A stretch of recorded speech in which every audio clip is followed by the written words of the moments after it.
আসসালামু আলাইকুম। ইন্দোনেশিয়ার আর রহিম মাদ্রাসায় পড়ুয়া এক মেয়ের পরিত্যক্ত লাশ পাওয়া যায় গভীর জঙ্গলে। কিন্তু অবাক করা বিষয় হলো, এর এক সপ্তাহ পরেই সম্পূর্ণ সুস্থ হয়ে সে ফিরে আসে ওই মাদ্রাসায়। আর সে এখানে আসার পর থেকেই মাদ্রাসা জুড়ে শুরু হয়ে যায় ভয়ঙ্কর এক জিনের তাণ্ডব। মাদ্রাসার অনেক মেয়েদের ওপরই ওই জিন আসর করতে থাকে। নামাজের মধ্যেই খুন হয় দুজন মেয়ে। সবাই বুঝতে পারে ওই ফিরে আসা মেয়ের ভেতরে করে কোনো জিন এসেছে এই মাদ্রাসায়। তবে চিন্তার বিষয় হলো, এই জিন কোনো স্বাভাবিক সাধারণ শয়তানের অনুসারী জিন নয়, বরং এটি একটি মুসলিম ইমানদার জিন, যার শক্তি সাধারণ জিন থেকে হাজার গুণ বেশি। তবে একজন ইমানদার জিন কেন একটি মৃত মেয়ের শরীরে জায়গা নেবে? কি উদ্দেশ্য তার? সাধারণত হুজুররা দোয়া পড়ে জিন তাড়িয়ে থাকে। তবে যে জিন নিজেই ইমানদার এবং আয়াতুল কুরসিও তার কোনো ক্ষতি করে না, সেই জিনকে কিভাবে কাবু করবে কোনো সাধারণ হুজুর অথবা কবিরাজ? জানবো আজকের এই গল্পে, যার নাম মুনকার। এটি ইন্দোনেশিয়ার এক মহিলা মাদ্রাসায় ঘটা সত্য ঘটনা অবলম্বনে তৈরি মুভি, যার গল্পে রয়েছে অসাধারণ টুইস্ট এবং ভয়ঙ্কর রহস্য, যা ইতোমধ্যে অনলাইন জগতে সাড়া ফেলেছে। আমি নিজেও এই মুভির জন্য অধীর আগ্রহে অপেক্ষা করছিলাম। আশা করছি এর গল্প আপনাদের কাছে খুবই ভালো লাগবে। তো চলুন আর দেরি না করে সরাসরি চলে যাওয়া যাক গল্পে। গল্পের শুরুতে আমরা একটা মেয়ের মাদ্রাসার ফজরের ওয়াক্তের দৃশ্য দেখতে পাই, যেখানে সব মেয়েরা এসে অজু করে নামাজের জন্য তৈরি হচ্ছিল। ইমাম হুজুর সেই সাথে উম্মি সহ সকল মেয়েরা ওই মাদ্রাসার ভেতরে থাকা একটি মসজিদে এসে জড়ো হয়, যেখানে বড় হুজুর ফজরের ওয়াক্তের ফজিলত সকলকে বলে শোনাচ্ছিল। কারণ এই ওয়াক্তে ঘুমকে আটকে নামাজ আদায় করা সব থেকে বড় কঠিন বিষয়। এখানে এই মেয়েদের মধ্যে হারলিনা নামের এক মেয়ে ছিল, যে কিনা তখনও পর্যন্ত ঘুমিয়েই পড়ে যাচ্ছিল। এখন নামাজ এবং আলোচনা শেষে এই মাদ্রাসার প্রধান উম্মি সকলের সামনে আসে। উম্মি এসে এখানে সকলকে উদ্দেশ্য করে বলে যে মাত্র 10 মিনিট পরেই তারা কোরআন পাঠ শুরু করবে, তাই সকলে যেন তৈরি হয়ে নেয়। এ কথা শোনা মাত্রই হারলিনা সেখান থেকে উঠে যেতে থাকে। তখন হারলিনার বেস্ট ফ্রেন্ড রানুম তাকে জিজ্ঞাসা করে সে কোথায় যাচ্ছে। হারলিনা জানায় সে কোরআন শরীফ তার ঘরেই ভুলে এসেছে, তাই সে সেটা আনতে যাচ্ছে। একথা বলে হারলিনা সেখান থেকে বের হতে শুরু করে। তখন তাদেরই ক্লাসের 3জন মেয়েকে আমরা দেখতে পাই, যারা কিনা হারলিনার এভাবে বের হয়ে যাওয়ার ব্যাপারটাকে একদমই স্বাভাবিকভাবে নিচ্ছিল না। তাদের মনে হচ্ছিল হারলিনা হয়তোবা কোরআন পাঠ করতে চাচ্ছে না, তাই সে এখান থেকে চলে যাচ্ছে। অন্যদিকে হারলিনা গিয়ে পৌঁছায় তার ঘরে। সেখানে তার কোরআন শরীফটি টেবিলের ওপর রাখা ছিল, যেটা সে হাতে তুলে নেয়। আর এরপর সেটা দেখতে দেখতে সে সেখানেই ঘুমিয়ে পড়ে। অন্যদিকে তার সহপাঠীরা সকলে বসে কোরআন শরীফ তেলাওয়াত করছিল, যেখানে উম্মি আইয়ু লক্ষ্য করে যে এখানে একজন ছাত্রী নেই, অর্থাৎ হারলিনা নেই। এই ব্যাপারটা হারলিনার বান্ধবী রানু এবং সেই সাথে রাবিয়াও লক্ষ্য করে। তাই তো কোরআন শরীফ তেলাওয়াতের পর উম্মি তাদের উপর ভীষণ রেগে যায়। যেদিন যে ক্লাসের তেলাওয়াত থাকে সেদিন সেই ক্লাসের সকলকেই সেখানে উপস্থিত থাকতে হবে, আর যদি কেউ অযথা অনুপস্থিত থাকে তাহলে পুরো ক্লাসকেই শাস্তি পেতে হবে। একথা বলে সে শাস্তি স্বরূপ পুরো ক্লাসকে, পুরো মাদ্রাসা এবং ওয়াশরুম পরিষ্কার করতে বলে। একথা শুনে রাবিয়া কিছুটা বিরক্ত প্রকাশ করে বলে যে এই শাস্তি তো হারলিনার পাওয়ার কথা। তখন উম্মি বলে যে এই শাস্তি হারলিনা সহ সকলকেই ভোগ করতে হবে।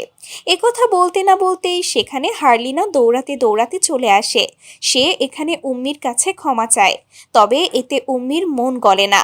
সে সকলকে সমানভাবে শাস্তি ভোগ করতে বলে, যার ফলে রাবিয়া এবং তার বান্ধবীরা ভীষণ ক্ষেপে যায়।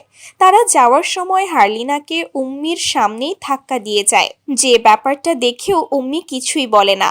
এখন সকল মেয়েরা নিজ নিজ কাজে লেগে পড়ে, যেখানে রাবিয়া তখনও পর্যন্ত এই শাস্তি মেনে নিতে পারছিল না। সে এখানে তার বান্ধবী ডিলা এবং সিটিকে বলে যে সে এই শাস্তি কিছুতেই ভোগ করবে না। তাই তো তারা 3জন মিলে চলে যায় হারলিনার কাছে। হার্লিনা তখন রানুমের সাথে ওয়াশরুম পরিষ্কার করছিল। তাকে এইভাবে হাসি খুশিভাবে কাজ করতে দেখে রাবিয়া ভীষণ রেগে যায় এবং তাকে একাকী এই ওয়াশরুম পরিষ্কার করতে বলে। বাকি মেয়েদেরকে এখান থেকে চলে যেতে বলে, কারণ তারা কোনো দোষ করেনি। যেহেতু হার্লিনা দোষ করেছে, তাই তাকে একাই শাস্তি পেতে হবে। এ কথা শুনে রানু রাবিয়াকে বোঝানোর চেষ্টা করে যে হার্লিনা মাত্র 1 মাস হলো এসেছে এই মাদ্রাসায়। সে এখনো পর্যন্ত মাদ্রাসার নিয়ম কানুনের সাথে নিজেকে খাপ খাইয়ে নিতে পারেনি, আর এ কারণেই তাকে আরও সুযোগ দেওয়া উচিত। তবে রাবেয়ার মতে রানুমের পক্ষে কথা বলা সহজ, কেননা সে একজন হাফিজা। উম্মি হুজুর সকলে তাকে পছন্দ করে। তবে ক্লাসে বাকি যারা স্টুডেন্টরা আছে তারা প্রতিনিয়ত হুজুর এবং উম্মির সামনে ছোট হয়ে যাচ্ছে, শুধুমাত্র হার্লিনার নিয়ম ভাঙার জন্য। একথা বলেই হার্লিনা আরও বেশি নোংরা করে এবং বাকি সকলকে নিয়ে সেখান থেকে চলে যায়। তবে রানুমের আরেকজন ভালো বান্ধবী সিথি তাকে সাথে যেতে বললে রানুম রাজি হয় না, বরং সে তো নিজের বেস্ট ফ্রেন্ড হার্লিনাকে সাহায্য করার জন্য সেখানেই থেকে যায়।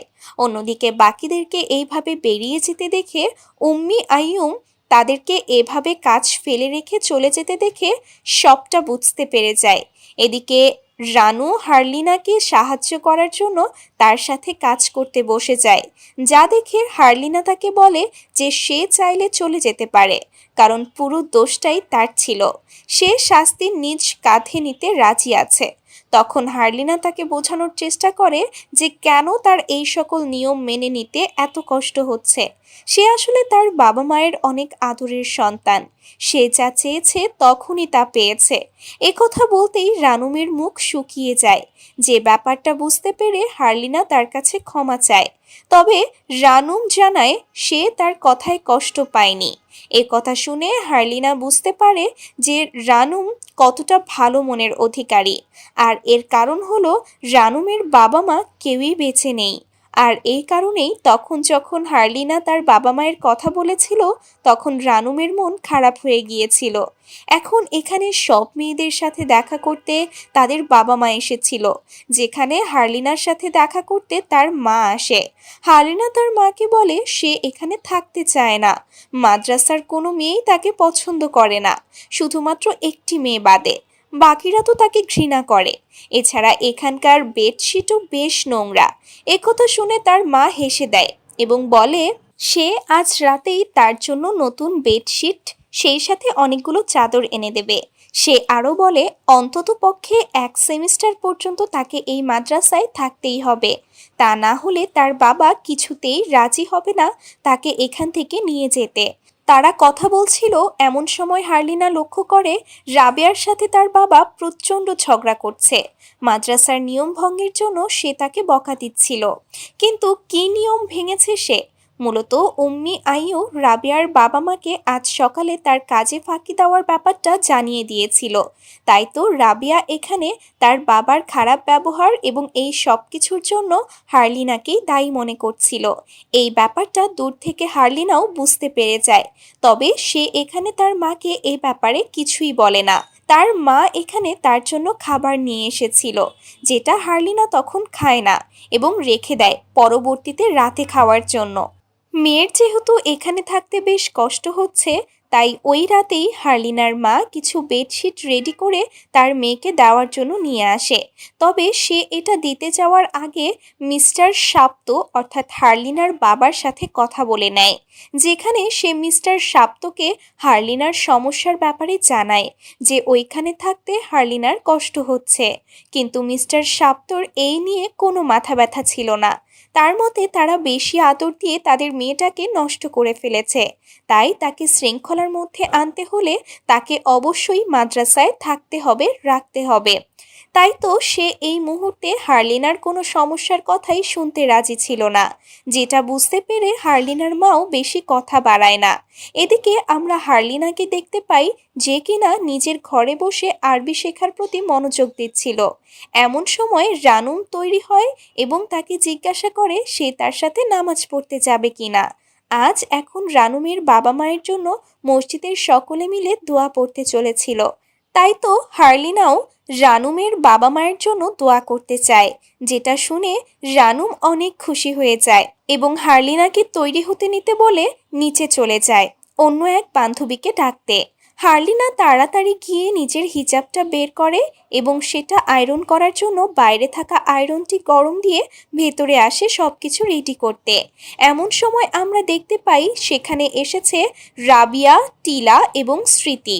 এই রুমের বাইরে থাকা কয়েকজন মেয়েকেও তারা ডেকে নিয়ে আসে। মূলত তারা ভেবেছিল আজ সকালের ব্যাপারটা হার্লিনাই উম্মে আইয়ুর কাছে নালিশ করেছে, তাই তারা এখানে হার্লিনাকে শায়েস্তা করতে এসেছিল। এখানে হার্লিনা তাদেরকে বলার চেষ্টা করে যে সে এমন কিছুই করেনি, তবে তার কথা শুনতে তারা তো রাজিই ছিল না। টিলা এবং রাবেয়া মিলে তাকে প্রচুর মারে আর এরপর তার সামনেই তার মায়ের বানিয়ে রাখা খাবারটিকে নষ্ট করে দেয়, আজে বাজে কথা বলে। রাবিয়া তাকে তার সাথে ফাইট করতে বলে, তবে হার্লিনা তো তাদের সাথে কোনো ঝামেলাই চাইছিল না, তাই সে নিজের জীবন বাঁচাতে তখনই পালাতে শুরু করলে পথে থাকা দুজন মেয়ে তাকে ধাক্কা দিয়ে ফেলে দেয়, যার ফলে তার সামনের টেবিলের ওপর রাখা আয়রনটি তার হাতে লাগে, ফলে তার হাত পুড়ে যায়। বাকিরা তাকে ধরে রাখে এবং রাবেয়া ওই আয়রনটি তুলে নেয় আর এরপর তাকে ভয় দেখাতে থাকে যেন সে তার মুখ পুড়িয়ে দিতে চাইছে, যা দেখে হার্লিনা এবার তাকে ধাক্কা দিয়ে সেখান থেকে পালাতে শুরু করে। মাদ্রাসার কয়েকজন মেয়ে তার পিছু করছিল, কোনো মতে তাদের কাছ থেকে পালিয়ে সে দৌড়াতে দৌড়াতে পৌঁছে যায় মসজিদের সামনে, যেখানে রানুম মাত্র মসজিদের সিঁড়ি দিয়ে উঠছিল। সেখানে রানুমকে ডাক দেয়, তবে রানুম পেছনে ফিরে দেখার আগেই বাকিরা এসে তাকে ধরে নিয়ে যায়, যার ফলে রানুম কিছুই বুঝে উঠতে পারে না। এদিকে টিলা এবং রাবিয়া মিলে হার্লিনাকে ধরে নিয়ে যায় ওয়াশরুমে, যেখানে বালতিতে থাকা ডিটারজেন্ট পানির ভেতরে তার ওই পোড়া হাত ঢুকিয়ে দেওয়া হয়, যার ফলে সে প্রচণ্ড যন্ত্রণায় ছটফট করতে থাকে। শুধুমাত্র তাই নয়, এই শীতের রাতে রাবেয়া ঠান্ডা পানি নিয়ে তার মাথার ওপর ঢালতে থাকে। এতেই তারা থেমে যায় না, তারা দুজন মিলে হার্লিনাকে মারতেও থাকে, যেখানে সুযোগ পেয়ে হার্লিনা সেখান থেকে দৌড়ে বেরিয়ে যায়। এভাবেই দৌড়াতে দৌড়াতে এবার সে মাদ্রাসার বাইরের দিকে চলে আসে। মাদ্রাসার বাইরে বেরিয়ে সে রাস্তার দিকে দৌড়াচ্ছিল, তবে রাস্তার ওপর এসেই সে হোঁচট খেয়ে নিচে পড়ে যায়। ওই সময় সামনে দিয়ে একটি গাড়ি আসছিল, হার্লিনা সেখান থেকে সরার আগেই তার অ্যাক্সিডেন্ট হয়ে যায়। এই ব্যাপারটা দূর থেকে রাবেয়া এবং টিলাও দেখতে পায়। এখান থেকে দৃশ্য পরিবর্তিত হয় এবং আমরা হসপিটালের দৃশ্য দেখতে পাই, যেখানে মিস্টার শাপ্ত অর্থাৎ হার্লিনার বাবা এসেছিল তার মেয়েকে দেখতে, যেখানে হার্লিনার কেবিনের বাইরে বসেছিল মাদ্রাসার হুজুরেরা। তবে সে তাদের সাথে কোনো রকম কথা না বলে প্রথমেই চলে যায় নিজের মেয়ের কাছে। এখানে হার্লিনার অবস্থা বেশ ক্রিটিক্যাল ছিল। ওই সময় মিস্টার শাপ্তর চোখ পড়ে তার হাতে থাকা পোড়া দাগটির ওপর, যা দেখে সে বুঝতে পারে এটা অ্যাক্সিডেন্টের ফলে হয়নি, অর্থাৎ অ্যাক্সিডেন্টের আগেও হার্লিনার সাথে এমন কিছু ঘটেছিল যে কারণে সে মাদ্রাসা থেকে বেরিয়ে এত রাতে রাস্তায় এসেছিল। তাই তো সে এই ব্যাপারে জবাবদিহিতা নিতে তখনই চলে যায় মাদ্রাসার হুজুরদের কাছে এবং তাদের মধ্য থেকে একজনকে সে আঘাত করে, সেই সাথে বলে যে সে তার মেয়ে হার্লিনাকে ভালো শিক্ষার জন্য মাদ্রাসায় পাঠিয়েছিল, কষ্ট দেওয়ার জন্য নয়। মাদ্রাসায় তার মেয়েকে যখন বুলি করা হচ্ছিল তখন তারা কোথায় ছিল? এখন নিজেদের পিঠ বাঁচাতে তারা এখানে এসে বসে আছে। এছাড়া এত রাতে কি এমন মাদ্রাসায় ঘটেছিল যে তার মেয়ের রাস্তায় এসেছিল? এই সকল প্রশ্নের কোনো জবাবই মাদ্রাসার হুজুরদের কাছে ছিল না। তারা তো এখানে শুধুমাত্র দুঃখ প্রকাশ এবং শাপ্তর কাছে ক্ষমা চায় যে তারা হার্লিনাকে সুরক্ষিত রাখতে পারেনি। ওই মুহূর্তে শাপ্ত আর কোনো কথাই শুনতে রাজি ছিল না, তাই সে তাদেরকে তখনই হাসপাতাল থেকে চলে যেতে বলে।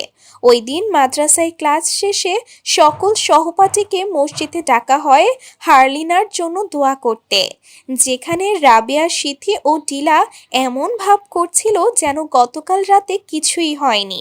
তারা এখানে রানুমের সাথে কথা বলতে আসে এবং দোয়া পাঠের পর তারা একসাথে হসপিটালে যাবে হার্লিনাকে দেখার জন্য এ কথাও বলে। তবে রানুমের যেহেতু মন ভালো ছিল না, তাই সে তাদের সাথে ক্যান্টিনে যায় না। আর ঠিক ওই মুহূর্তে হাসপাতালে থাকা হার্লিনা তার শেষ নিঃশ্বাস ত্যাগ করে। দৃশ্য পরিবর্তিত হয় এবং আমরা এক সপ্তাহ পর মাদ্রাসার দৃশ্য দেখতে পাই, যেখানে হার্লিনার ক্লাসের সকলে মিলে কাপড় চোপড় ওঠাচ্ছিল। এমন সময় রানুমের সামনে হঠাৎ করেই হার্লিনা চলে আসে এবং তাকে সালাম দেয়। এতদিন পর হার্লিনাকে দেখে রানুম তো ভীষণ খুশি হয়ে যায়, কিন্তু দূর থেকে রাবেয়া এবং তার বান্ধবীরা যখন জানতে পারে যে হার্লিনা ফিরে এসেছে, তখন তারা বেশ ঘাবড়ে যায়। অ্যাক্সিডেন্টের কারণে হার্লিনার পায়ে ব্যান্ডেজ ছিল, যে কারণে সে ঠিকভাবে হাঁটতে পারছিল না। এদিকে হার্লিনা এভাবে ফিরে আসায় হুজুররাও বেশ চিন্তায় পড়ে গিয়েছিল। তারা স্পষ্টভাবে বুঝতে পারছিল যে ওই রাতে নিশ্চয়ই হার্লিনার সাথে কিছু একটা ঘটেছিল, তা না হলে এত রাতে সে মাদ্রাসা থেকে পালানোর চেষ্টা কেন করবে। তাদের মধ্য থেকে কয়েকজন তো হার্লিনার কাছে সরাসরি এ ব্যাপারে জানতে চাইছিল, কিন্তু উম্মে আইয়ু এই ক্ষেত্রে অনুমতি দেয় না। তার মনে হচ্ছিল এই ব্যাপারটা নিয়ে বেশি নাড়াচাড়া করলে তাদের মাদ্রাসার রেপুটেশন নষ্ট হতে পারে, আর এরপর থেকে কেউ তাদের মেয়েকে এই মাদ্রাসায় পাঠাতে ভয় পাবে। এছাড়া বড় হুজুর আপাতত অন্য মাদ্রাসায় গিয়েছেন পড়াতে, তাই এই মুহূর্তে সে কোনো ঝামেলা চাইছিল না। সে শুধুমাত্র সুরক্ষা দিতে চাইছিল হার্নিলার মতো বাকি মেয়েদেরকে, যাতে করে কারোর আর এই মাদ্রাসা থেকে বাইরে পালিয়ে যাওয়ার প্রয়োজন না হয়। এখন পরদিন ফজরের নামাজের পর যখন হুজুররা ছাত্রীদের উদ্দেশ্যে কথা বলছিল, তখন সেখানে উম্মে আইয়ু আসে। আইয়ু দূর থেকে হার্লিনার দিকে তাকিয়েছিল, যেখানে হার্লিনাও অদ্ভুতভাবে আইয়ুকে দেখছিল। এখানে হার্লিনার চোখে মুখে এমন ভয়ানক ছাপ ছিল, যা থেকে উম্মে আইয়ুর চোখই যেন সরছিল না। এমন সময় হঠাৎই তার কানের কাছে হার্লিনা এসে সালাম দেয়, যার ফলে আইয়ু ঘাবড়ে যায় এবং পাশে তাকাতেই দেখতে পায় সেখানে আরেকজন উম্মি আছে, যে কিনা তাকে সালাম দিয়েছে। এমন সময় হার্লিনাও তার দিক থেকে চোখ ফিরিয়ে নেয়, যা দেখে উম্মি আইয়ু এই পুরো ঘটনাটিকে নিজের মনের ভুল ভেবে অন্য উম্মির সাথে কথা বলতে চলে যায়। ওই সময় হুজুর তাদের সবাইকে উদ্দেশ্য করে বলে যে হার্লিনার জন্য দোয়া করতে, কেননা সে মহান আল্লাহ তাআলার পরম দয়ায় মৃত্যুর মুখ থেকে ফিরে এসেছে। হুজুর যখন এই সকল কথা বলছিল, তখন আমরা হার্লিনাকে দেখতে পাই, যে কিনা ভয়ঙ্কর দৃষ্টিতে তাকিয়েছিল রাবেয়াদের দিকে। শুধুমাত্র ওই সময়ই নয়, বরং পরবর্তীতে সকলে যখন দলগত হয়ে কোরআন পাঠ করছিল, তখনও হার্লিনা রাবেয়াদের দিকেই তাকিয়েছিল, যে ব্যাপারটা দেখে রাবেয়ার বেশ অস্বস্তি লাগছিল। এমন সময় সেখানে চলে আসে রানুম। রানুম একজন হাফিজা হওয়ায় রাবেয়ারা সব সময় তাকে কাছে রাখতে চাইতো, তবে রানুম থাকতে চাইছিল হার্লিনার সাথে। তাই সে হার্লিনার কাছে বসে পড়ে কোরআন তেলাওয়াত করতে, যে ব্যাপারটা রাবেয়ার ভালো লাগে না। এখানে রানুম হার্লিনাকে বলে ওই দিন রাতে নিশ্চয়ই হার্লিনার সাথে কিছু হয়েছিল, যে ব্যাপারটা সে হুজুরদের সাথে শেয়ার করতে পারেনি। অন্ততপক্ষে হার্লিনা চাইলে রানুমের সাথে ওই ঘটনার ব্যাপারে শেয়ার করতে পারে, তবে হার্লিনা এখানে রানুমকে ওই ঘটনার ব্যাপারে ভুলে যেতে বলে, কেননা সকলে নিজের খারাপ কাজের শাস্তি নিশ্চয়ই পাবে। এই কথার কোনো মানে রানু বুঝতে পারে না। এখন হার্লিনার এই ঘটনার পর থেকে হুজুররা বেশ সতর্ক হয়ে গিয়েছিল মাদ্রাসা নিয়ে, যে কারণে প্রতি রাতে দুজন করে স্টুডেন্ট মাদ্রাসার বিভিন্ন ওয়াশরুম থেকে শুরু করে পুরো মাদ্রাসাটাই চেক করত। আজ রাতে এই কাজের দায়িত্ব পড়েছিল রাবেয়া এবং সিথির ওপর। তবে সবগুলো ওয়াশরুম একসাথে চেক করতে গেলে অনেক টাইম লেগে যাবে, তাই রাবেয়া জোর করে সিথিকে অন্য একটা ওয়াশরুমে পাঠিয়ে দেয় চেক করতে, যাতে করে অন্য দুজন আলাদা আলাদাভাবে চেক করে দ্রুত কাজ সারতে পারে। এখন রাবেয়া সে যে ওয়াশরুম বিল্ডিংয়ে ঢুকেছিল, তার এক সাইডের ওয়াশরুমগুলো একে একে চেক করছিল। এক সাইডে শেষ ওয়াশরুমটি চেক করে সে যখনই অন্য সাইডে যেতে যাচ্ছিল, তখনই হঠাৎ করে ওই সাইডের ওয়াশরুমের দরজা সজোরে বন্ধ হয়ে যায়, যা দেখে রাবেয়া একটু ঘাবড়ে যায় এবং সেটা আবারও চেক করে, সেখানে কেউই ছিল না। রাবেয়া এবার ভয় পাচ্ছিল, তাই সে অন্য পাশের ওয়াশরুমগুলো চেক না করেই সেখান থেকে বেরিয়ে আসে এবং সিথিকে খুঁজতে পাশের ওয়াশরুমে চলে যায়। পথেই সে সিথিকে অদ্ভুতভাবে দাঁড়িয়ে থাকতে দেখতে পায়, যা দেখে সে সিথিকে ডাকতে থাকে। তবে সিথি তার কথার কোনো উত্তর না দিয়ে পাশের অজুখানার মধ্যে প্রবেশ করে। তার পিছু পিছু রাবেয়াও সেখানে চলে যায় এবং তাকে ডাকতে থাকে। এত ডাকার পরও সিথি পেছনে না ফিরলে সে সিথির কাঁধে হাত রাখে। এমন সময় ভয়ানক এক রূপ নিয়ে সিথি তার দিকে ঘুরে তাকায় এবং ভয়ানক কণ্ঠে তাকে সালাম দেয়। আমরা বুঝতে পারি সিথির ওপর কোনো জিনে আসর করেছিল, যেটা বুঝতে পেরে রাবেয়াও কোনো মতে তার হাত ছাড়িয়ে তখনই পালিয়ে চলে যায় উম্মি আইয়ুর কাছে। তবে অনেকবার দরজা ধাক্কানোর পরেও উম্মি দরজা খোলে না, যে কারণে সে হুজুরদের ঘরের দরজায় গিয়ে ডাকতে থাকে। হঠাৎই দরজার বাইরে থাকা লাইটগুলো জ্বলতে নিভতে থাকে। পেছনে ঘুরলেই দেখা যায় সেখানে দাঁড়িয়ে আছে জিনে আসর করা সিদ্ধি, যে কিনা রাবেয়ার গলা চেপে ধরে এবং বলতে থাকে সূরার একটা আয়াত, যে আয়াতে বলা হয়েছিল যে সকল পাপীরাই তাদের পাপ কর্মের শাস্তি পাবে। এখানে জিনে আসর করা স্মৃতি রাবেয়ার ওপর হামলা করলেও রাবেয়া স্মৃতির স্থানে হারলিনাকে দেখতে পাচ্ছিল। সে রাবেয়াকে গলা চেপে মেরেই ফেলছিল। এমন সময় ঘরের ভেতর থেকে বেরিয়ে আসে হুজুর এবং তার হাত থেকে কোনো মতে রাবেয়াকে ছাড়িয়ে নেয়। এমন সময় জিনের আসরে থাকা সিথি হুজুরের ওপরেই আক্রমণ করে বসে। সে হুজুরকে সিঁড়ি থেকে নিচে ফেলে দিয়ে তার উপর আক্রমণ করতে আসে। তখন হুজুর তাকে আটকে সূরার পাঠ করতে থাকে। তবে ভয়ানক ব্যাপার হলো স্মৃতির মধ্যে থাকা জিন এই সূরা পাঠের উল্টোটাই বলছিল, অর্থাৎ আমাদের নবীজির উম্মত সকলকে নিয়ে উল্টোপাল্টা কথা বলছিল। এমন সময় সেখানে একজন উম্মি চলে আসে, যাকে হুজুর একটু পানি নিয়ে আসতে বলে। যে পানি আনার পর হুজুর সূরা পাঠ করে ওই পানি মুখে নিয়ে স্মৃতির মুখে মেরে দেয়, যার ফলে স্মৃতির মধ্যে থাকা জিন তখনই তার শরীর ছেড়ে চলে যায়। এমন সময় অজ্ঞান হয়ে থাকা রাবেয়ার জ্ঞান ফিরে আসে। এই পুরো ঘটনায় রাবেয়া ভীষণ ভয় পেয়ে গিয়েছিল। সিথি যেহেতু তার রুমমেট ছিল, তাই রাতে একাই ঘরে তার স্মৃতির সাথে ঘুমও আসছিল না। যে ব্যাপারটা বুঝতে পেরে টিলা তার কাছে এসে বসে এবং তাকে বোঝানোর চেষ্টা করে যে স্মৃতির মধ্যে থাকা জিন চলে গিয়েছে, হুজুর তাদেরকে এই ব্যাপারে নিশ্চিত করেছে। তখন রাবেয়া বলে সে এই ব্যাপারে ভয় পাচ্ছে না, বরং সে যখন সিথির মধ্যে ওই জিন ছিল তখন সিথির চেহারার স্থানে হারলিনার চেহারা দেখেছিল। এই ব্যাপারটাই তাকে ভাবাচ্ছে। ওই সময়টায় আসলে সিথি ঘুমোচ্ছিল না, যে কারণে এই কথা সেও শুনতে পায়। তাই তো পরদিন সকালে সিথি এবং টিলা মিলে রানুমকেও এ ব্যাপারে জানায়। তখন সেখানে একজন উম্মি এসে তাদেরকে জিজ্ঞাসা করে যে রাবেয়ার অবস্থা কীরকম, যা শুনে তারা তিনজন চলে যায় রাবেয়ার সাথে দেখা করতে।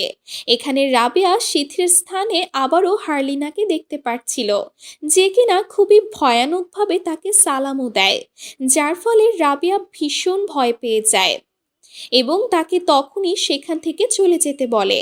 সেখানে উম্মি এসে তাকে বোঝানোর চেষ্টা করলেও সে কোনো কিছু বুঝতে চায় না। তার মতে এটা সিথি নয় বরং হারলিনা ছিল। তারপর ওই দিন মাগরিবের পর রানুম বসে কুরআন তেলাওয়াত করছিল। তখন সেখানে তার কাছে এসে বসে হারলিনা এবং সেও তার সাথে কোরআন তিলাওয়াত করতে শুরু করে। তবে অদ্ভুত ব্যাপার হলো, যে মেয়ে কিছুদিন আগ পর্যন্ত আরবির একটা হরফও ঠিকভাবে উচ্চারণ করতে পারতো না, সেই মেয়ে এক একটা আয়াত খুব সুন্দরভাবে তেলাওয়াত করছিল। রানুমের কাছে ব্যাপারটা অস্বাভাবিক লাগে ঠিকই, তবে ভয়ঙ্কর ঘটনা তখন ঘটে যখন আস্তে আস্তে করে হারলিনার কণ্ঠ ভয়ঙ্কর কণ্ঠে রূপান্তরিত হতে থাকে, যা শুনে রানুম ভয়ে হারলিনার দিকে তাকাতে পর্যন্ত পারছিল না। তবে হারলিনা বারবার তাকায়। সে সাহস করে হারলিনার দিকে তাকায়, যেখানে হারলিনা পুরোপুরিভাবে স্বাভাবিক ছিল। এবং এই রাতে হারলিনা এবং রানুম একই ঘরে ঘুমোয়, যেখানে হারলিনা ঠোঁটে এক মুচকি হাসি নিয়ে ভয়ঙ্কর চোখ নিয়ে রানুমের দিকেই তাকিয়েছিল। এ ব্যাপারে কোনো কিছু না জানায় রানুম ফজরের ওয়াক্তে মসজিদে যায় নামাজ পড়ার জন্য। যেখানে সে অজু করছিল এমন সময় সিথি তার কাছে আসে এবং জিজ্ঞাসা করে গতকাল সন্ধ্যায় তার সাথে কে কোরআন তেলাওয়াত করছিল। উত্তরে যখন সে হারলিনার কথা বলে তখন সিথিও অবাক হয়ে যায়। আর এরপর সে রানুমের কাছে হারলিনা কোথায় আছে তা জিজ্ঞেস করে। উত্তরে রানুম বলে হারলিনা ঘুমিয়ে আছে। কিন্তু পর মুহূর্তেই দেখা যায় হারলিনা তো তাদের আগেই অজু করে নামাজের জন্য বসে গিয়েছে। হারলিনা এখানে ভয়ঙ্করভাবে তাদের দিকেই তাকিয়েছিল। তাদের তিনজনের গলা দিয়ে যেন পানিও নামছিল না। হারলিনার ব্যাপারে সিথি যে সন্দেহগুলো করছিল সেই ব্যাপারে সে রানুমের সাথে শেয়ারও করে। তারা যখন এই ব্যাপারে কথা বলছিল তখন সেখানে খোঁড়াতে খোঁড়াতে হারলিনা চলে আসে। হসপিটাল থেকে আসার পর থেকে তার মুখের এই অদ্ভুত হাসি এবং তার এই অদ্ভুত ব্যবহার নিয়ে স্মৃতির সাথে সাথে রানুমও মনে মনে সন্দেহ করছিল। এর ওপর আবার ওই দিন যখন সে তার ঘরে যায় সে দেখতে পায় হারলিনা খুবই অদ্ভুতভাবে খাটের ওপর বসে তুলছে, যা দেখে সে যেন থমকে গিয়েছিল। এমন সময় হারলিনা তার দিকে ফিরে তাকায়। রানুম তাকে জিজ্ঞাসা করে সে কি করছিল। প্রত্যুত্তরে হারলিনা উল্টো তাকে জিজ্ঞাসা করে যে সে কেন সেখানে দাঁড়িয়ে তাকে দেখছিল। এর কোনো উত্তর রানুম দিতে পারে না। এখন সময় ঘুরে আবারও পালা এসে গিয়েছিল রাবেয়ার, পুরো মাদ্রাসা পাহারা দেওয়ার। আজ রাবেয়ার সাথে ছিল রানুম। তবে আজ রাতে রাবেয়া ঈশার নামাজ জামায়াতের সাথে পড়তে পারেনি, যে কারণে ওই সময় সে নামাজ আদায় করতে চাইছিল। তবে তার যেহেতু ভয় লাগছিল তাই সে রানুমকে সেখানে বসে থাকতে বলে। সে নামাজ শুরু করলে অন্যদিকে রানুম তাকে পাহারা দেওয়ার জন্য মসজিদের বাইরে বসেছিল। এমন সময় সে হঠাৎ করে তার সামনে দিয়ে হারলিনাকে যেতে দেখতে পায়। তাকে এত রাতে এভাবে বাইরে দেখে তার পিছু করতে থাকে রানুম। এর ফলে মসজিদে একেবারে একা হয়ে যায় রাবেয়া। সে সেখানে দাঁড়িয়ে নামাজ পড়ছিল। এমন সময় হঠাৎই সেখানকার লাইটগুলো জ্বলতে নিভতে শুরু করে এবং এক পর্যায়ে বন্ধ হয়ে যায়। রাবেয়া এতে করে ঘাবড়ে গেলেও সে নামাজ ছাড়ে না। অন্যদিকে রানুম তখনও পর্যন্ত হারলিনার পিছু করছিল। অনেকবার ডাকা সত্ত্বেও হারলিনা তার ডাক শুনছিল না। এদিকে নামাজের মধ্যে রাবিয়া অদ্ভুত কণ্ঠে দোয়া দুরুদের শব্দ শুনতে পাচ্ছিল। ফলে সময়ের সাথে সাথে তার ভয়ও বেড়ে চলেছিল। এমন সময় সিজদা দিয়ে উঠতেই সে দেখতে পায় সে তো পশ্চিম দিকে ফিরে নয় বরং পূর্ব দিকে ফিরে নামাজ পড়ছে। অর্থাৎ পুরো মসজিদে যেন ঘুরে গিয়েছে। যা দেখে সে দ্রুত পশ্চিম দিকে ঘুরে বসে এবং আবারও সিজদায় যায়। যেখানে সিজদা থেকে উঠতেই সে আবারও একই কাণ্ড দেখতে পায় যে সে পূর্ব দিকে ফিরে নামাজ পড়ছে। এই ঘটনা তার সাথে বারবার ঘটতে থাকে। অন্যদিকে রানুম হারলিনাকে একটা ঘরের মধ্যে প্রবেশ করতে দেখতে পায়, যেখানে গিয়ে সে হারলিনাকে খুঁজে পায় না। ঠিক ওই সময় রাবিয়া সালাম ফিরিয়ে নামাজ শেষ করে আর নামাজ শেষ হতে না হতেই ভয়ঙ্কর হারলিনা তার উপর আক্রমণ করে। ফলে রাবেয়ার চিৎকার শুনে রানুম দৌড়ে চলে আসে মসজিদে, যেখানে রাবেয়া উল্টো দিকে সিজদা করছিল।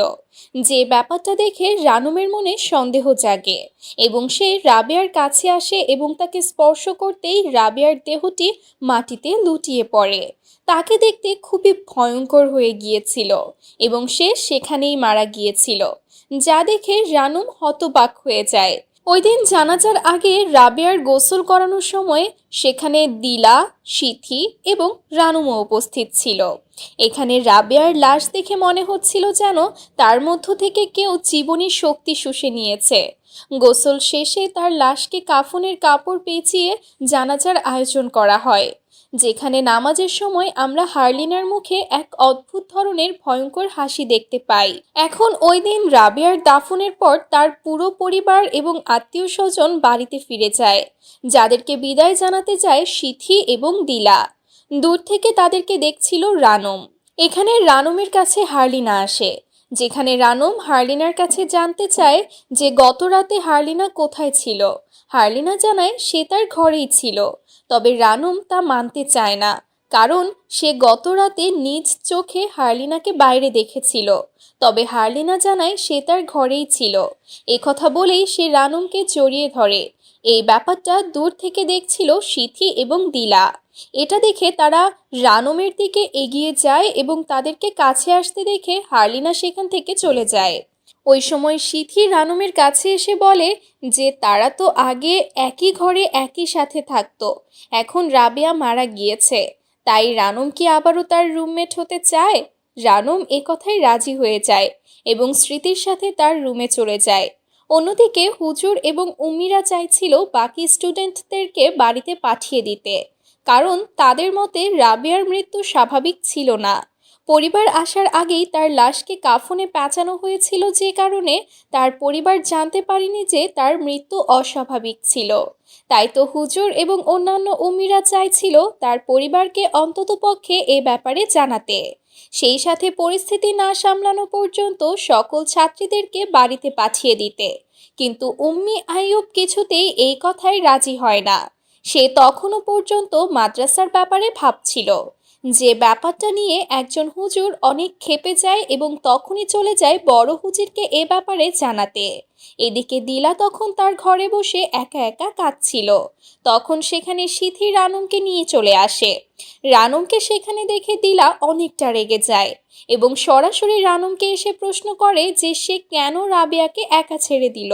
সে যদি রাবেয়াকে একা মসজিদে ছেড়ে না যেত তাহলে হয়তোবা রাবেয়া এখন বেঁচে থাকতো, তার কারণেই রাবেয়ার মৃত্যু হয়েছে। এ কথা শুনে রানুমও এবার রেগে যায়। সে বলে তারও এই ব্যাপারে আফসোস হচ্ছে। সে ওই শেষ ব্যক্তি ছিল যে কিনা রাবেয়াকে শেষবারের মতো দেখেছিল, আর সেই ওই প্রথম ব্যক্তি যে কিনা মৃত্যুর পর রাবেয়াকে প্রথমবারের মতো দেখেছিল। গত রাতের কথা সে জীবন ভর ভুলতে পারবে না, কিন্তু এই ব্যাপারে তার কোনো হাত নেই। তখন সিথি তাদের দুজনকেই চুপ করতে বলে এবং বলে রাবেয়াকে তারা সকলেই মিস করছে, তবে তাদের এখন একজোট হয়ে থাকতে হবে, যাতে করে তাদের মধ্য থেকে আরও কারোর এইভাবে মৃত্যু না হয়। ফলে দিলা এবং রানুমও এখানে একে অন্যকে জড়িয়ে ধরে সব পুরনো কথা ভুলে যায়। ওই রাতে রানুমও দিলাদের ঘরেই থাকে, যেখানে অনেক রাত হয়ে যাওয়ার পরও তার ঘুম আসছিল না। সে ওই ঘরে ওপরের খাটে শুয়েছিল, যেখানে চোখ মেলে সে ওপরের চালার দিকে তাকিয়ে থাকে। আর এরপর পলক ফেলতেই সে নিজেকে নিজের খাটে দেখতে পায়। শুধুমাত্র তাই নয়, আশেপাশে তাকাতেই সে বুঝতে পারে সে তিলাদের ঘরে নেই।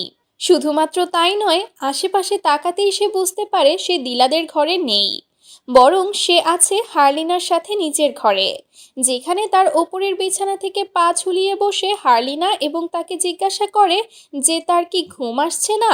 রানুমও এ কথার কোনো জবাব না দিলে হারলিনা উপরের বিছানা থেকে নেমে আসে এবং রানুমকে পেছনে দাঁড়িয়েই ডাকতে থাকে। রানুমও ভয়ে আটোকুটো হয়ে পড়েছিল। কিছুক্ষণ পর হারলিনার ডাক থেমে যায় এবং ঘরের দরজা বন্ধ হওয়ার আওয়াজ হয়, যা শুনে রানুমও উঠে বসে এবং তখনই হিজাব পরে হারলিনার পিছু করতে থাকে। এদিকে অন্য ঘরে থাকা সিথির ঘুম ভেঙে যায় এবং সে নিজের সামনে রানুমকে না দেখে চিন্তিত হয়ে পড়ে। তাই তো সে দিলাকে ঘুম থেকে উঠিয়ে তখনই বেরিয়ে পড়ে রানুমকে খুঁজতে। তারা প্রথমে হারলিনার ঘরে যায়, যেখানে কেউই ছিল না, অর্থাৎ রানুমের সাথে সাথে হারলিনাকেও পাওয়া যাচ্ছিল না, যে ব্যাপারটা নিয়ে তারা দুজনে আরো বেশি চিন্তিত হয়ে পড়ে।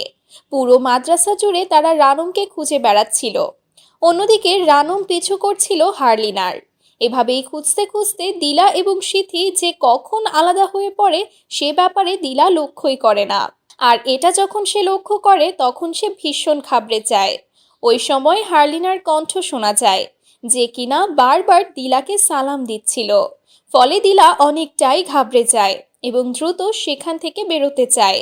সে বারবার পেছনে দেখছিল এবং সামনের দিকে হাঁটছিল।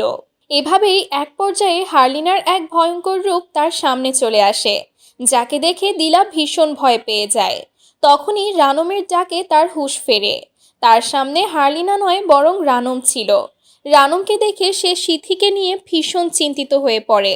রানম বলে সে সিথিকে খুঁজতে যাচ্ছে। ততক্ষণে দিলা যেন ওস্তাদ গনিকে ডেকে নিয়ে আসে। ওদিকে আমরা সিথিকে দেখতে পাই, যে কিনা মাদ্রাসার এই জঙ্গলের ভেতর দিয়ে রানম এবং দিলাকে খুঁজে বেড়াচ্ছিল। তখন হঠাৎই তার আশেপাশে থাকা সব আলোগুলো নিভে যায়। তার হাতে থাকা টর্চটিও আর জ্বলছিল না। এমন সময় হার্লিনার কণ্ঠে সালাম শোনা যায়, যা শুনে সে পেছনের দিকে তাকায়, তবে পেছনে কেউই ছিল না।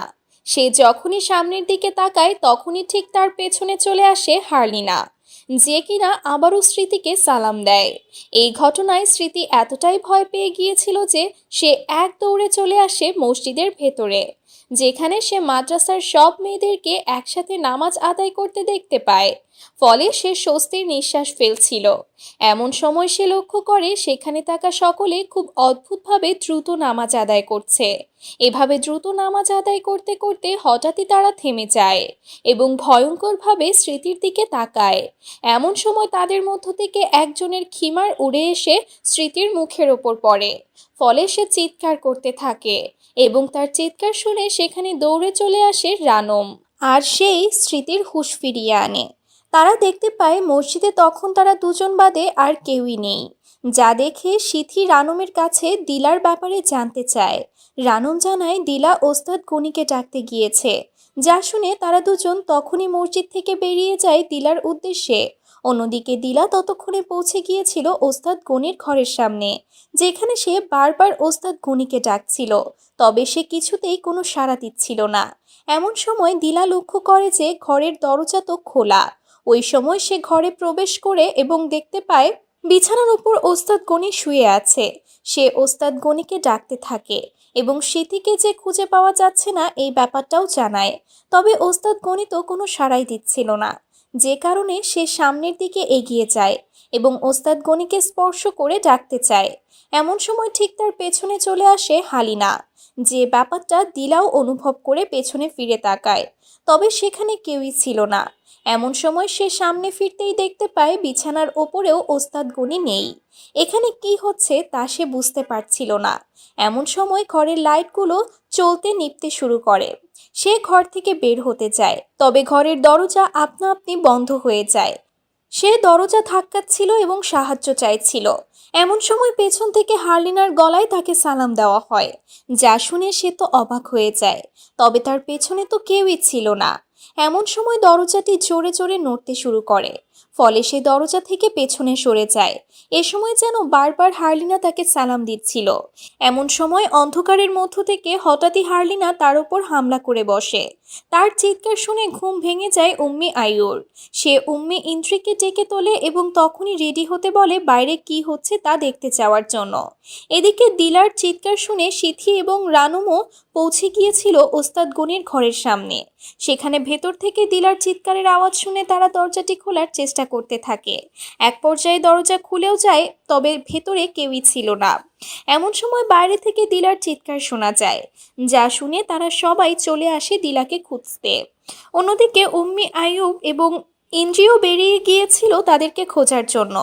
এমন সময় মসজিদ থেকে বিপদ ঘণ্টার আওয়াজ শোনা যায়, যা শুনে তারা মসজিদে চলে আসে, যেখানে আগে থেকেই কিছু ছাত্রীরা উপস্থিত ছিল এবং রাবেয়ার মতোই পূর্ব দিকে সিজদা করেছিল। দিলা তাকে ওঠাতেই তারা বুঝতে পারে রাবেয়ার মতো দিলাও মারা গিয়েছে।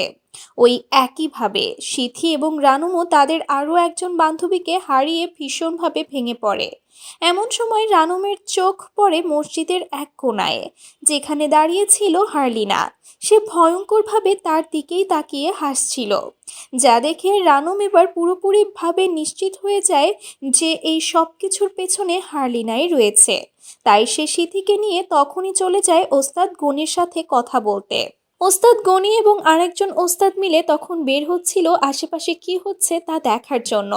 ওই সময় সিথি এবং রানুমও তাদের কাছে আসে এবং হার্লিনার ব্যাপারে জানায়।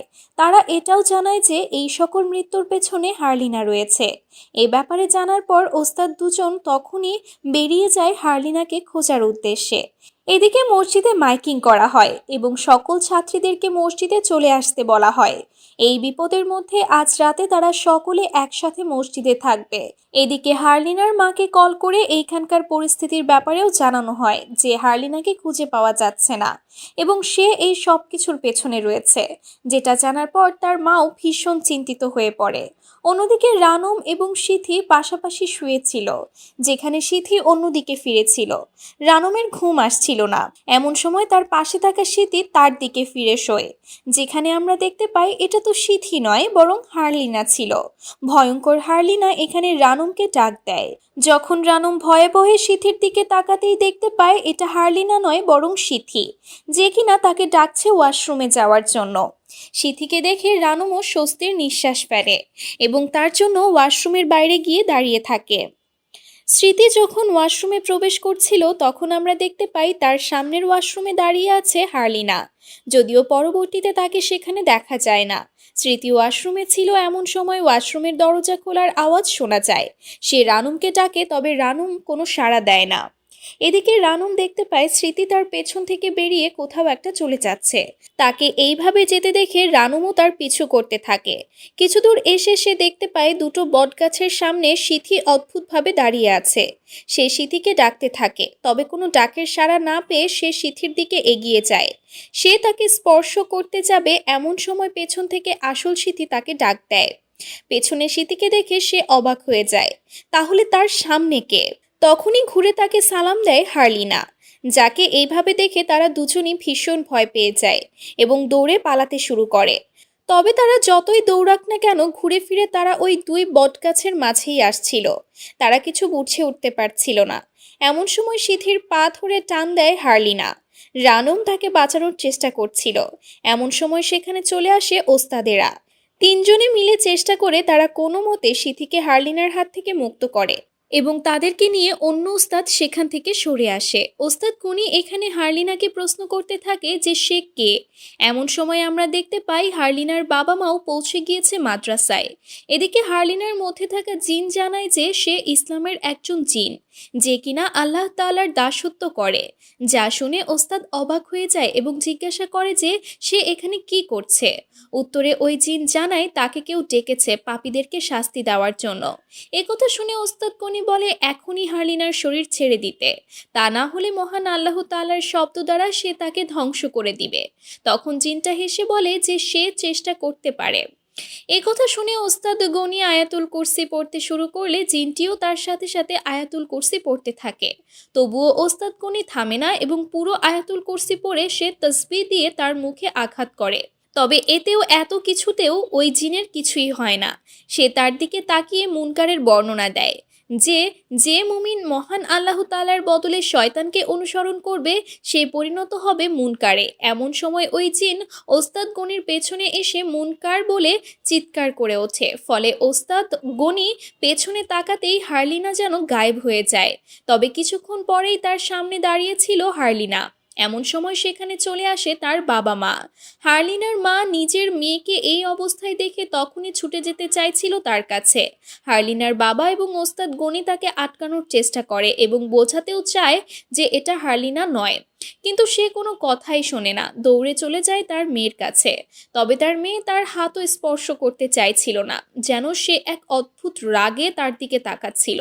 তখনই মিস্টার শাপ্ত অর্থাৎ হারলিনার বাবা কিছু কল্পনা করে এবং আমরা ওই রাতের দৃশ্য দেখতে পাই যেদিন হারলিনার অ্যাক্সিডেন্ট হয়েছিল। আমরা জানতাম ওই রাতে হারলিনার মায়ের এই মাদ্রাসায় আসার কথা ছিল বেডশিট নিয়ে। সে বেডশিট নিয়ে মাদ্রাসার উদ্দেশ্যে রওনাও দিয়েছিল, তবে পথে বেডশিটগুলো পেছনে পড়ে যাওয়ায় সে সেটা ঠিক করছিল।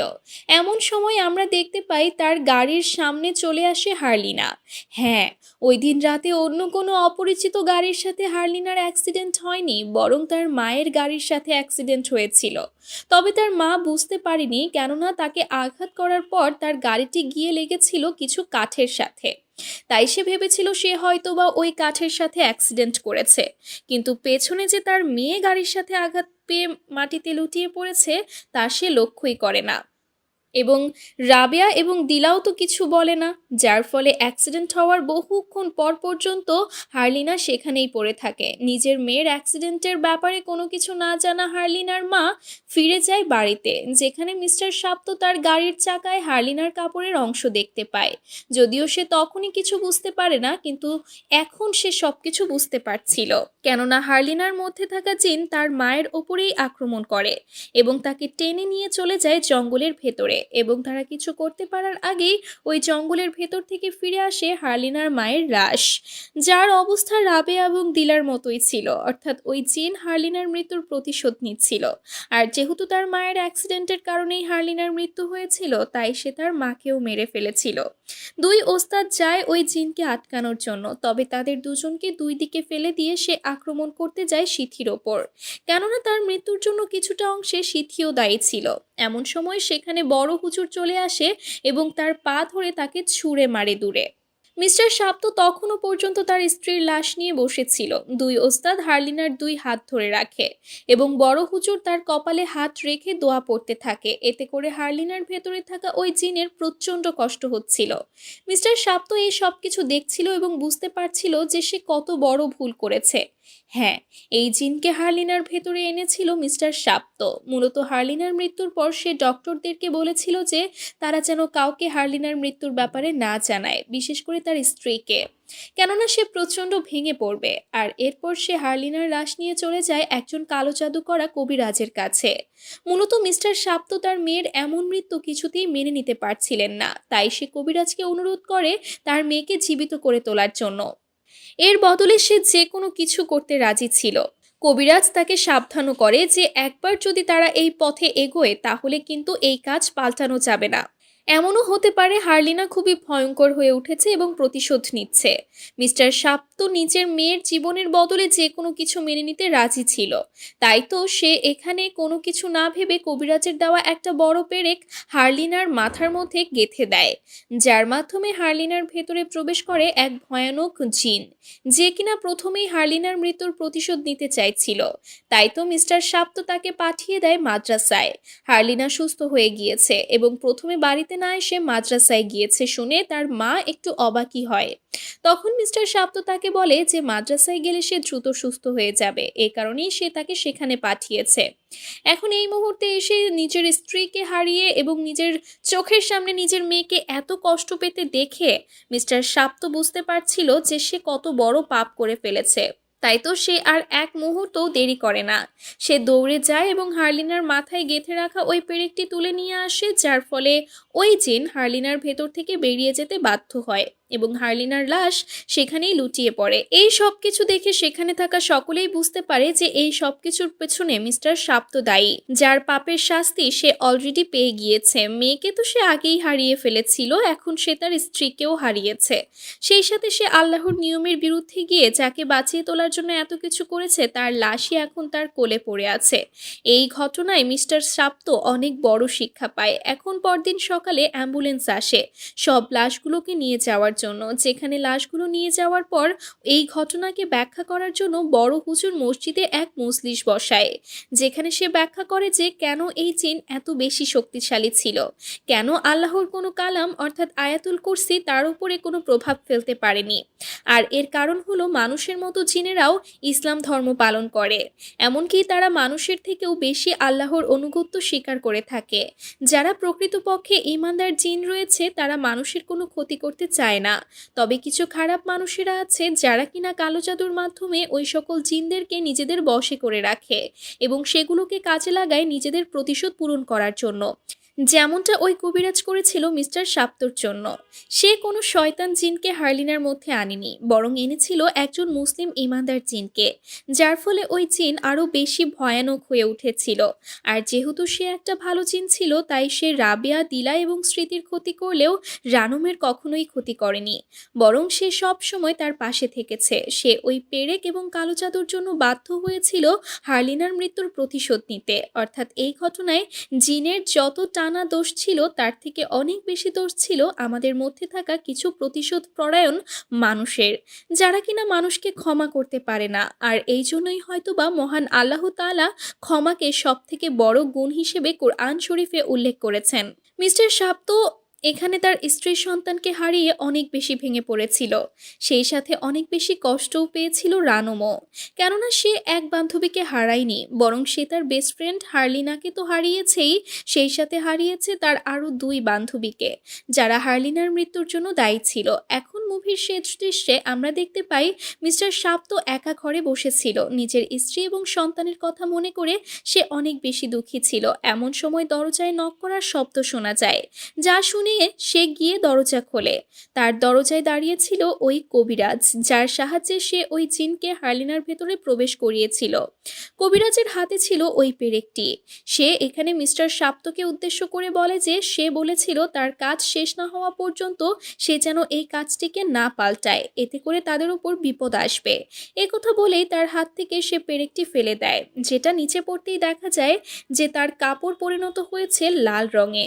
যা দেখে চোখ তুলতেই মিস্টার শাপ্ত দেখতে পায় তার সামনে ওই কবিরাজ নয়, বরং হার্লিনার ভেতরে থাকা ওই জিন দাঁড়িয়ে আছে। হয়তোবা সে এখন প্রতিশোধ নিতে এসেছে, যেহেতু মিস্টার শাপ্ত এবং ওই কবিরাজ মিলে তাকে হার্লিনার ভেতরে আটকে রেখেছিল। আর এই কারণেই সে হঠাৎই ছাড়া পেয়ে প্রতিশোধ নিতে ফিরে এসেছে। এখানে সে ভয়ঙ্কর কণ্ঠে মিস্টার শাপ্তকে সালাম দেয়। আর এরই সাথে শেষ হয়ে যায় আজকের এই গল্পটি। মুনকার মুভির ট্রেলার বের হয়েছিল বহু মাস আগে, আর ওই ট্রেলার দেখার পর থেকে আমি অধীর আগ্রহে অপেক্ষা করছিলাম এই মুভির গল্প জানার জন্য। আর বিশ্বাস করুন, গল্প দেখার পর এটা আমার খুবই ভালো লেগেছে, যে কারণে আমি একটু দেরি করিনি এবং আপনাদের জন্য এক্সপ্লেনেশন নিয়ে এসেছি। আশা করছি আমার মতো আপনাদের কাছেও মুনকার মুভির গল্পটা ভালো লেগেছে। যদি ভালো লেগে থাকে তাহলে একটি লাইক এবং একটি কমেন্ট করতে ভুলবেন না। আর আমাদের চ্যানেলে নতুন হয়ে থাকলে এরকমই ভয়ঙ্কর ইসলামিক হরর মুভির জন্য আমাদের চ্যানেলটিকে অবশ্যই সাবস্ক্রাইব করবেন। Thank you so much for watching this video. আল্লাহ হাফেজ। আজকে এখানেই শেষ করছি।